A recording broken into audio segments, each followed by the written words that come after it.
800 سے 850 ارب روپے کا تو قرضہ ہے اس کمپنی کے اوپر.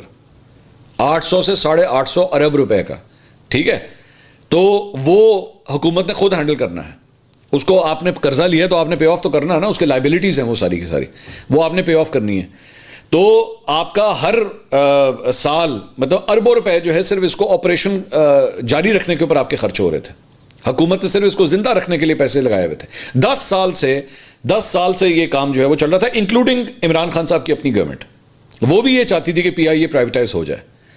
پاکستان پیپلز پارٹی کے دور سے بیسکلی وہ تو خیر پیپلز پارٹی انٹرسٹڈ نہیں تھی, لیکن نون لیگ کا جو پہلی حکومت آئی تھی نواز شریف صاحب کی, وہاں سے یہ سلسلہ جو ہے وہ شروع ہوا تھا.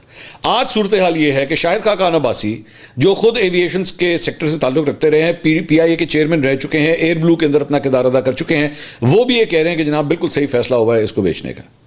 اب یہی شاہد خاقان عباسی صاحب جو ہیں آج کل تحریک تحفظ آئین پاکستان کے پلیٹ فارم کے اوپر پاکستان تحریک انصاف کے ساتھ کھڑے ہوئے ہیں, لیکن وہ بھی یہ کہہ رہے ہیں کہ صحیح ہوا. مفتاح اسماعیل جو خود مطلب اکانومی سے تعلق رکھتے ہیں, بزنس سے تعلق رکھتے ہیں, وہ خود یہ فرما رہے ہیں کہ جو فیصلہ ہوا بالکل صحیح ہے. اور صاف شفاف پروسیس کے تھرو جو ہے اس پی آئی اے کے پورے پروسیس کی بیڈنگ کی گئی, جس کے اندر 3 مختلف کمپنیز وہاں پہ تھیں, بند لفافے سب کے سامنے ٹرانسپیرنٹ گلاس کے اندر رکھ کے سارا کچھ کیا گیا.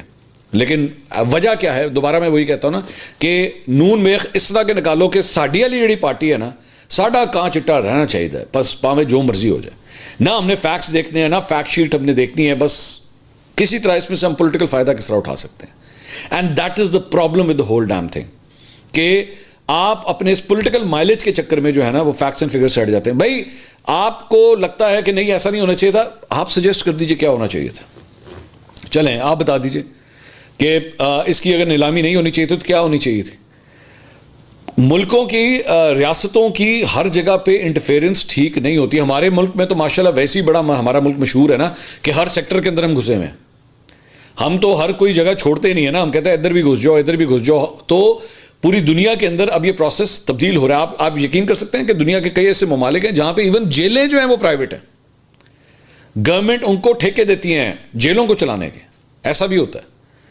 ہمارے یہاں تو خیر کبھی سوچ ہی نہیں سکتے نا, کیونکہ ہم نے تو جیلوں میں ظاہری بات ہے ملاقاتیں کروانی اور نہیں کروانی آہو, تو ہم تو یہ اس بارے میں سوچ نہیں سکتے. لیکن لوگ ریلوے پرائیویٹائز ہوتی ہے, لیکن ہم لوگ جب بھی پرائیویٹائز کا ایک لفظ سامنے آتا ہے نا تو ہم کہتے ہیں او لو جی ایسے 2 نمبری ہونے لگی ہے, ہم تو پیسہ بنایا جائے گا. سو ہر بات کے اوپر جو ہے وہ شک نہیں کرنا چاہیے. ہاں یا تو پھر آپ کے پاس ثبوت ہیں, آپ لائیے کہ جناب وہ فلاں بندے نے, فلاں وزیر نے یا فلاں شخص نے اتنا پیسہ بنایا. اور جو دوسری بات معذرت کے ساتھ جو باہر بیٹھے ہوئے ہیں ان کا تو کام ہے ظاہری بات انہوں نے سودا بیچنا ہے, جو میں آپ کو پہلے ان کا فارمولا بتا چکا ہوں, انہوں نے سودا بیچنا ہے.